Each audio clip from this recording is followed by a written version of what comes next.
ବୌଦ୍ଧ ଜିଲ୍ଲାର ହରଭଙ୍ଗା ଖଣ୍ଡ ଅନ୍ତର୍ଗତ ହରଭଙ୍ଗା ସ୍ଥିତ ସରସ୍ୱତୀ ଶିଶୁ ବିଦ୍ୟା ମନ୍ଦିର ପ୍ରାଙ୍ଗଣରେ ଖଣ୍ଡ ସଂଘ ଚାଳକ ରାଜକିଶୋର ଅଗ୍ରୱାଲଙ୍କ ଅଧ୍ୟକ୍ଷତାରେ ମଣ୍ଡଳ ସ୍ତରୀୟ ହିନ୍ଦୁ ସମ୍ମିଳନୀ ଅନୁଷ୍ଠିତ ହୋଇଯାଇଛି। ରାଷ୍ଟ୍ରୀୟ ସ୍ୱୟଂସେବକ ସଂଘର ବଲାଙ୍ଗୀର ବିଭାଗ ପ୍ରଚାରକ ଆଶିଷ ଭାଇ ମଣ୍ଡଳ ମୁଖ୍ୟ ବକ୍ତା ଭାବରେ ଯୋଗଦେଇ ହିନ୍ଦୁ ସୁରକ୍ଷା ଉପରେ ମତବ୍ୟକ୍ତ ରଖିବା ସହ ହିନ୍ଦୁ ଏକତା ଉପରେ ଗୁରୁତ୍ୱ ଆରୋପ କରିଥିଲେ। ପାଶ୍ଚାତ୍ୟ ସଭ୍ୟତାକୁ ଭୁଲି ହିନ୍ଦୁ ରୀତିନୀତି ହିନ୍ଦୁ ପରମ୍ପରାକୁ ଉଜ୍ଜୀବିତ କରିବା ହିଁ ହିନ୍ଦୁ ସମ୍ମିଳନୀର ମୁଖ୍ୟ ଉଦ୍ଦେଶ୍ୟ ବୋଲି ମତ ପ୍ରକାଶ କରିଥିଲେ।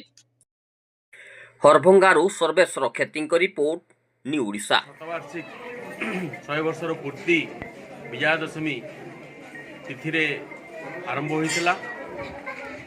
1925 ମସିହା ବିଜୟା ଦଶମୀ ତିଥିରେ ଆରମ୍ଭ ହୋଇ 27 ସେପ୍ଟେମ୍ବର 1925 ଆରମ୍ଭ ହୋଇ ସେ ଯେଉଁ 100 ବର୍ଷ ପୂର୍ତ୍ତି ହେଲା ତା ଦୃଷ୍ଟିରୁ 7ଟି କାର୍ଯ୍ୟକ୍ରମ ହାତକୁ ନିଆଯାଇଛି। ପ୍ରଥମ କାର୍ଯ୍ୟକ୍ରମ ହେଲା ବିଜୟା ଦଶମୀ ଉତ୍ସବ, ଦ୍ୱିତୀୟ କାର୍ଯ୍ୟକ୍ରମ ହେଲା ଗୃହ ସମ୍ପର୍କ ଅଭିଯାନ, ତୃତୀୟ କାର୍ଯ୍ୟକ୍ରମ ଯେଉଁ ହିନ୍ଦୁ ସମ୍ମିଳନୀ ପାଳନ ହେଉଛି ଆମ ବୌଦ୍ଧ ଜିଲ୍ଲାର ହରଭଙ୍ଗା ଖଣ୍ଡରେ ଆମେ 7ଟି ଜାଗାରେ ପାଳନ କରିବୁ। ଗତକାଲି କେଳାକଟା ବିନୃସିଂହ ମଣ୍ଡଳର କେଳାକଟାରେ ପାଳନ ହେଲା। ଆଜି ହରଭଙ୍ଗା ମଣ୍ଡଳର ହରଭଙ୍ଗାଠାରେ ପାଳନ ହୋଇଛି। ଆଗାମୀ ଦିନରେ ଆଉ ଅନ୍ୟ ମଣ୍ଡଳରେ ପାଳନ ହେବ।